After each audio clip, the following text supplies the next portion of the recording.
welcome to the tutorial on how to get the credentials that you need in order to add your Media Temple database to your CodeGuard account. My name is Josh and I'm going to be taking you on this journey today.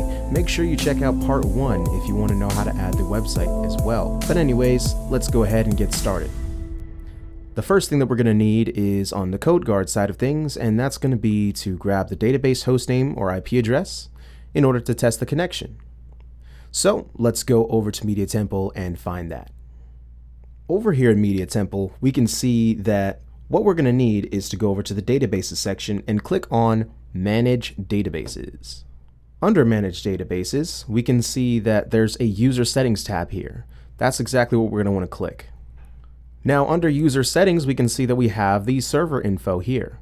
What we're going to want to grab is the external hostname. That's what we're going to use in order to test the connection. Back over here at CodeGuard, you can see that I have put in that external server hostname, and we're going to test the connection to see what happens. As you can see, we got 2 green check marks, which means that we should be all good. Now let's go on to the next step, which is whitelisting. Now, whitelisting your IP addresses is a fairly simple process.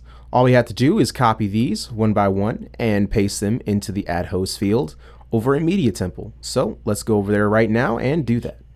Back over here at the User Settings page, we need to scroll all the way down to the bottom where it says Add External IP.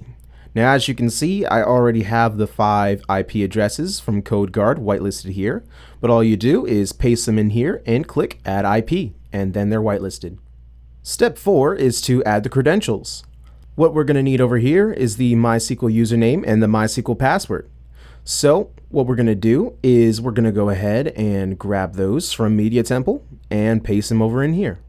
Now we've gone back over to the Media Temple grid under your users and settings page that we were just on.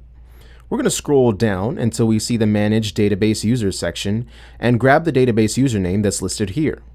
The password won't be listed.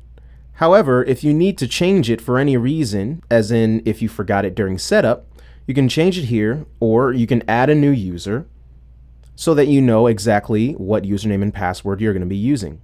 Now, as you can see, I've gone ahead and filled out all the information that we're going to need here. The database hostname and IP that we got, the MySQL username that we had, and the password that we already knew from when we set up the database in the first place.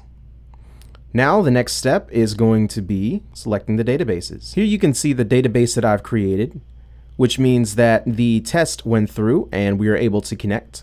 So we're just going to select it and click Add Databases.